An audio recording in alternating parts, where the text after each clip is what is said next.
Hi, it's Mark Sensen. I'd like to tell you about a new sponsor who's unlocking creativity in a unique way. It's an app called Headphone. That's Headphone. On Headphone, you can listen to premium audio dramas like romance, thriller, and horror. I was just listening to Dracula Reborn that breathes new life into Bram Stoker's classic tale. Right now, Headphone is offering listeners a 10% discount when you use this code to subscribe. Mark Creativity 10. So go to headphone.page.link/markcreativity10. I'll put that link in the show notes. And thanks again to the folks at Headphone for their support of the podcast.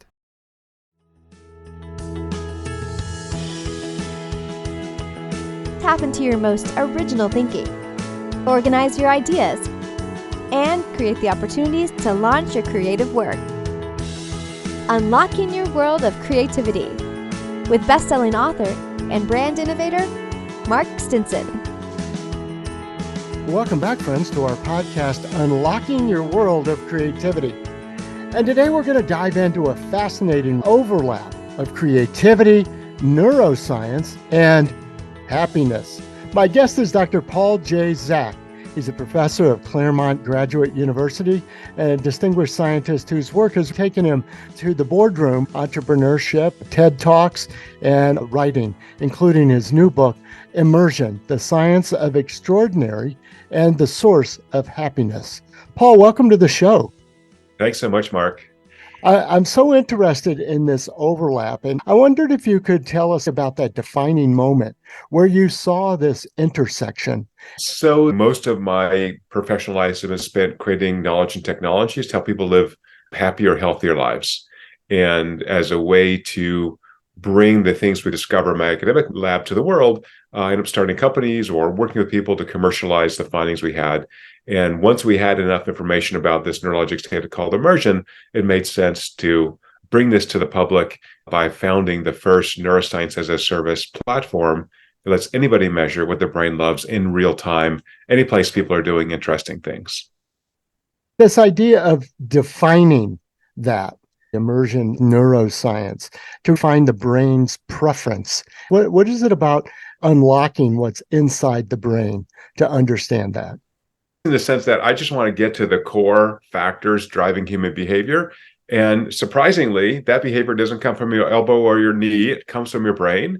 And so by measuring brain activity while people are doing particularly decision tasks, which is really what differentiates you from me, from the guy down the street, our different sets of decisions, then we can very efficiently identify why you like chocolate ice cream, I like vanilla, why my neighbor shops at the Gap and I shop at Nordstrom, right? Those are kind of trivial examples.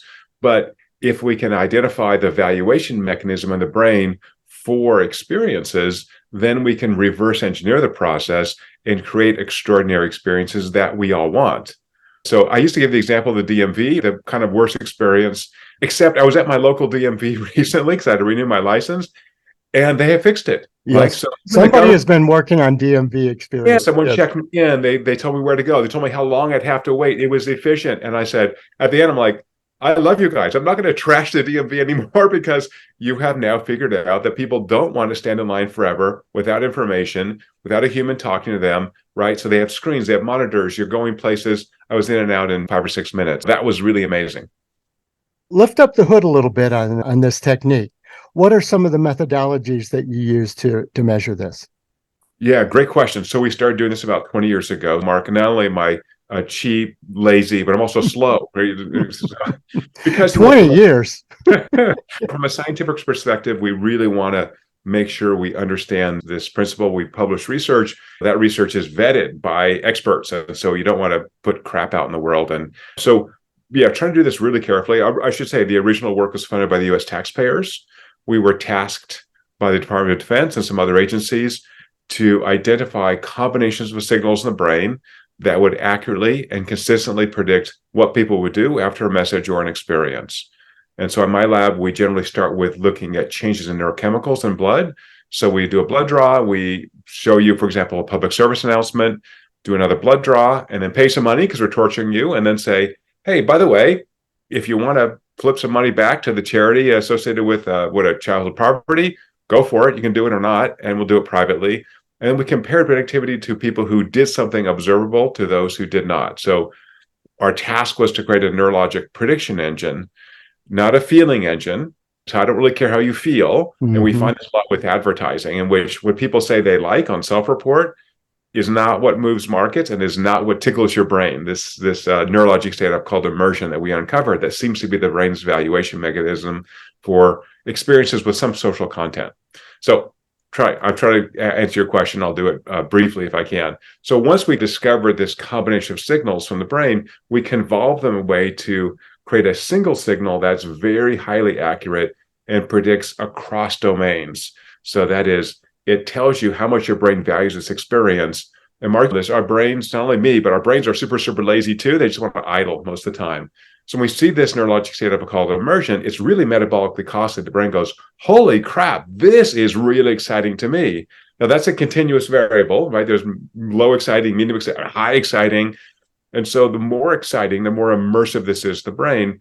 It's like putting tension in your brain that goes like nagging you, Mark, this is great, this is great, this is great. And then a proportion of people will go, oh yeah, I'm looking for a prop now. These are the world's best mints. I should really buy those. That's the reason I think that immersion strongly predicts, what songs will be hits 3 months in advance, how many tickets a movie will sell, whether people remember an ad that kind of has been used in corporate training by Accenture for 6 years. Like, how do we craft training, which is generally, again, really metabolically costly, so that people get it and we create the ROI of training, which to me is information retrieval, right? That information is stuck in my brain, so now I can use it weeks or months later. It's great value for my organization. And you've mentioned a couple of times both content, messages, and experiences. And I note that I first learned about your work in a journal article in the Sloan Management Review on the neuroscience of customer experience.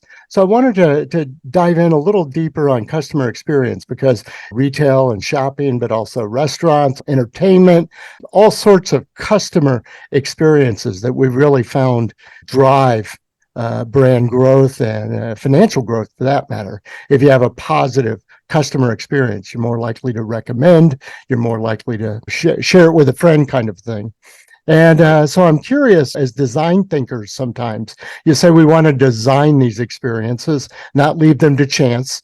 How can we apply some of this research to these experiences? Yeah, that's the key question, right? If it's just amusing or interesting science, then it's not really useful from a business perspective. So the business case here is using neuroscience to drive up customer lifetime value, right? I want to wow that customer so much that he or she says, oh my gosh, not only was this a great experience now, but I want to repeat it. So it turns out that the two core components of immersion, one is attention. I've got to be present. If I'm distracted, it's not going to be a great experience. And the second is it's got to resonate with me emotionally. And so the neurochemicals that are associated with attention and emotional resonance have this interesting interplay that create a craving to repeat the experience. They burn this into memory and go, wow, this was a fabulous experience. So we mentioned right before we got on, I just returned from Cape Town, South Africa. So it's about a 28-hour flight for me to get back to Los Angeles, long. And I tell you, the service was extraordinary. I'll mention this to United Airlines. Thank you, United. Flight attendants, happy to be. The first flight is 15 hours. Like, you can spend a lot of time with these people. And every time they smile, I'm like, these people are in the right job. They realize we paid a lot of money for this flight, and they want to make this experience really great. Like, they weren't faking. It was authentic. I'm like, wow, these people are awesome. So that now has me remembering, I know the airline, what a great experience it was. I can remember the name of the flight attendants. Like, it was just an amazing experience. So they've created that craving for me. So what are those components? There's really three things to think about. One is what I call staging. So let's create the environment where I can really be immersed in that experience. So I've got to make you comfortable. I've got to create what we call psychological safety. So we have a physiologic measure of that. Are you comfortable in this environment? If not, let's work on that first. And what do you think you do when you get on the airline? Oh, hello. They know me, right? Hello, Mr. Zach. Would you like a champagne? Would you like a cup of coffee? Whatever. Oh, yeah, coffee would be great. Thank you. So they used my name. They made sure I was comfortable. Anything else I can get you before we take off? Okay, great. They did a great job on that. The second is now to create the experience for me. And that experience we have found by measuring over 50,000 brains that a narrative structure is the best way to sustain someone in immersion. So I'm going to tell you about the thing I'm selling you or the thing I'm informing you about using a narrative structure. So as human scale, introducing a character, having a mystery, having a crisis that's resolved. And if it's resolved using the product or service that I'm trying to tell you about, then I understand, because that's the way our brains work as social creatures. Oh, this is how I use this new exciting thing. And then again, I might want to purchase it. And then the third part of that is how I deliver it. So I could make you comfortable, psychological safety. I could use a narrative structure. But Mark, if I talk in a monotone, it's going to be terrible, right? So it turns out that this immersive state, this neurologic state of immersion is contagious. If I'm excited about this, like I am right now, you get excited about this. So you have to deliver it with passion, with authentic emotion. So those three components are measurable and controllable. So the innovation for the platform was, we said, get this out of the lab. We all want great experiences, right? You don't want a boring spouse. You don't want to have a dog that ignores you, and you don't want to have a customer experience that's just going to be mundane or frustrating. And so once we can measure psychological safety and immersion, then I can say, oh, what part of my sales team, what member of my sales team creates the most immersive experience, which correlates strongly with sales? What is he or she doing? How do I replicate? How do I train the other people to do that? Are they touching the client on the shoulder? Are they showing the clothing? Are they offering them a cup of coffee? I think of all testable. And what's interesting is that what works for Nordstrom may not work for the Gap, right? Maybe Right. Those are different customers, those are different sales associates. So even though we're capturing activity from these old parts of the brain that capture emotion, the experience of that for the customer may be quite different, hence measurement. I love that. I think it's worth underscoring for the listeners who think about designing customer experiences. You've got this psychological safety, this comfort, and then second, the narrative, the story, and third, the delivery, the medium, and the fact that it's measurable. This is what I like. It's not just we went through the steps 1, 2, 3, and we got it. But rather, was one leading, is one behind, is one lagging? And then, as you say, are different people or different locations or different settings delivering them in different ways, that it truly is measurable. Good stuff. And also, I think once we get to be adults, we can learn, but that learning is actually metabolically costly too. So somehow, Mark, seeing the data, like my own data, I go, oh, I'm actually not doing what I thought I was doing, because obviously I'm an adult. I know what the hell I'm doing. We actually don't know that. Anyway, yeah, it's all measurable. So I'm measuring my brain right now. So people see it. That smile means relative to my baseline, I'm getting more value from this than I do at baseline. It runs 0 to 100. I'm at whatever that is, 65. And my background's winter, so I'm a little bit stressed. I'm excited talking to you, but that's okay. Moderate stress is fine, actually. So we want to have challenge stress. We want to be really focused. We don't want to live in a zero stress world. The zero stress world, Mark, is your brother-in-law who sits on the couch all day drinking Coors beer and playing video games. He's under stress, or he needs to be, he's not thriving. He's just in a bubble. Yes, I love that. And I guess then to carry this the step further to the subhead of your book that includes this source of happiness. So we've been talking about satisfying customer experiences, but let's take that to the next highest level of true happiness. There's customer satisfaction, but then there's true human emotion and happiness. So that's a good question. So as I said earlier in our preamble, a lot of my work has been on that question, right? It is the big question, right? How do I live a long, happy, successful life? And what we have found in the published literature is that when I have these peak immersion experiences, I begin to train my brain to be more present and more emotionally open. And we know from literature from my lab and others that individuals with stronger social connections live longer, healthier, and happier lives. So I think from a business setting, it says that businesses that want to create extraordinary customer experiences are doing this sacred job, which is helping people have the ability neurologically to really be connected to those around us, right? Those customer experiences are not asocial, they're social, right? Even if they're online, they're still, from the brain perspective, they're still social.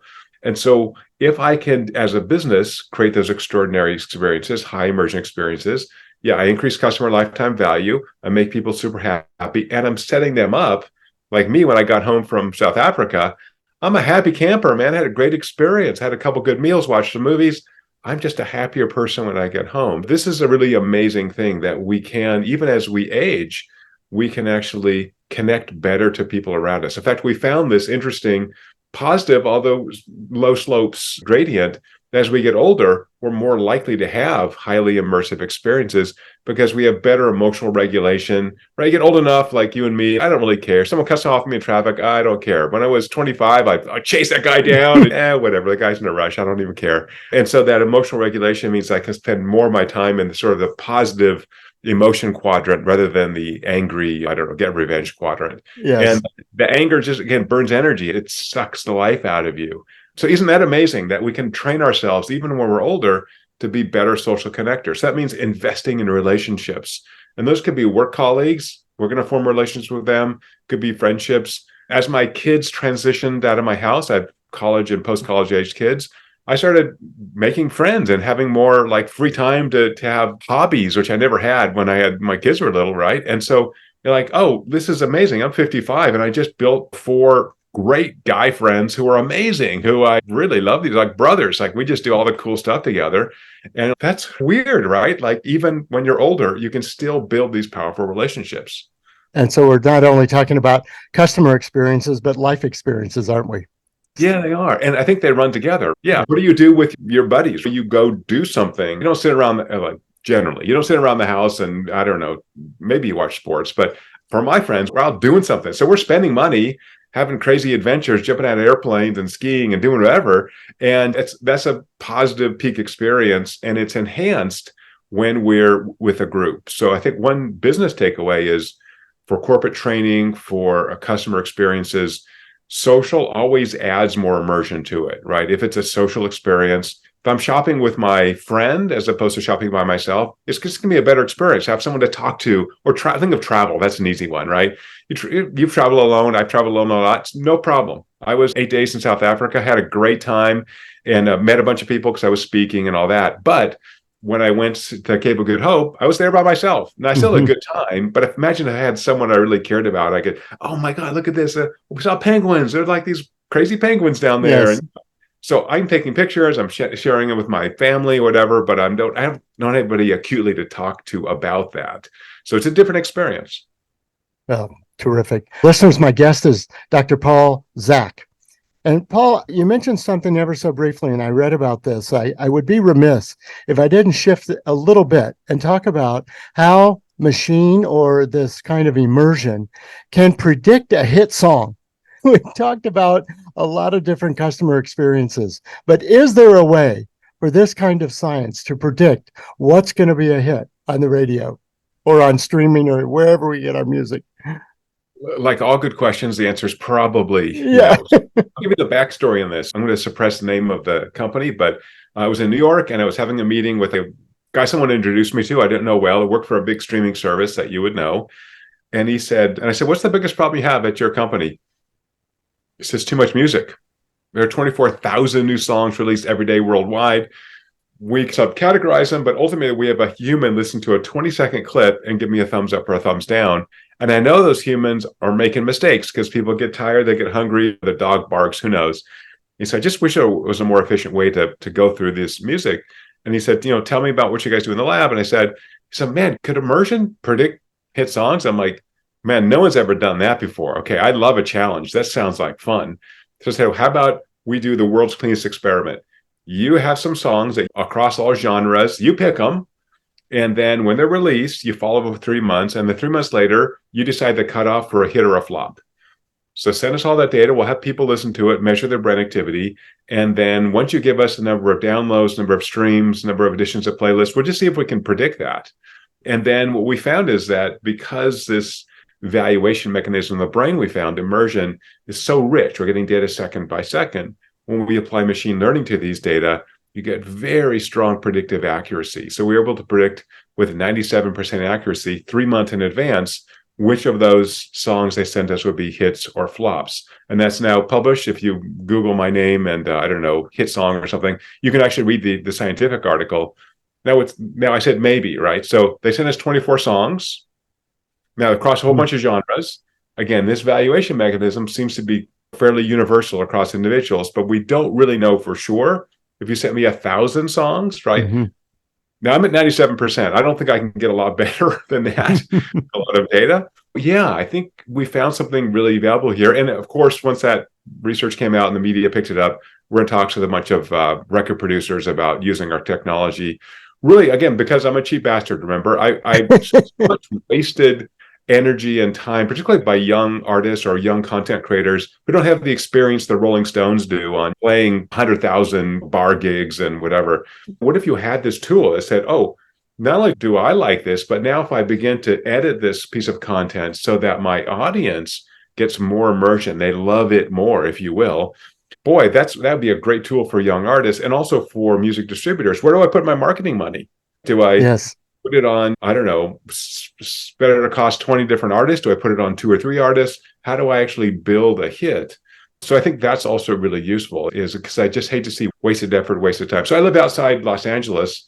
The data on that, Mark, are that 80% of Hollywood movies have lost money for the last 30 years. Right. 80%. How is that possible with multi-million-dollar budgets, a team of data analysts? And I think it's because they're still doing this pencil and paper stuff. We know they do a screener and they give you a pencil and a piece of paper and they go, tell me what you like. Did you like the ending? What was the costume? I don't care. What I want to know is, did that shake up your brain so much you go, holy crap, that was an amazing movie. I'm going to tell my friends about it. Maybe I'll see it again. That's what we really want. And that's so far out of conscious awareness that asking people is always going to be a fool's errand. Going back to what you said before about this is about behavior. This is about what action will you take, not, it feels good, easy to dance to, whatever. This is not your old Dick Clark prediction of what a good song is. And that really changed my whole philosophy of science, even when I put my research hat on. In the old kind of neuroscience approach, is like, what part of the brain is most active when you listen to music? That's an okay question, but we're asking a different question. If I take a lot of signal from the brain, could I actually see how much your brain values that music? And so this approach now, Mark, is called brain as predictor.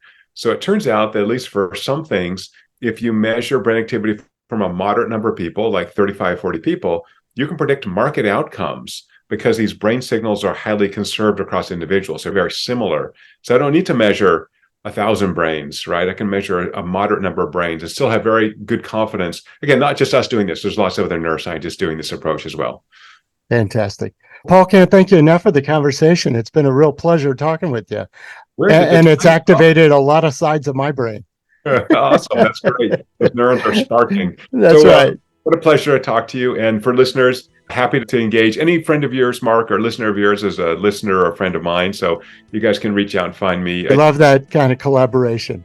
Yeah. Website's getimmersion.com and shoot me an email if you've got further questions. I'm happy to talk. That sounds great. My guest has been Dr. Paul J. Zak, professor at Claremont Graduate University. He's author of Immersion, the neuroscience of creativity, happiness, and what's going on in our brain that creates these actions. Thanks again, Paul, for being on the show. And listeners, continue this kind of new thinking.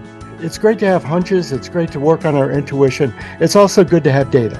And it's also good to follow the science. When we put those two together, that's when the magic really happens. So until next time, I'll be unlocking your world of creativity. We'll see you soon. Unlocking Your World of Creativity with best-selling author and brand innovator, Mark Stinson. This program was produced by BSB Media, creators of IntelliKey Leadership Stories, Unlocking Your World of Creativity, and thepeaceroom.love.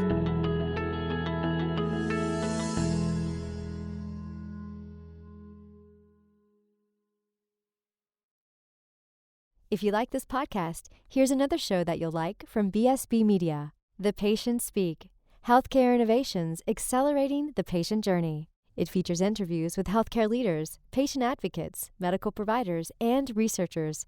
Presented by 83 Bar. Look for The Patients Speak on your favorite podcast app.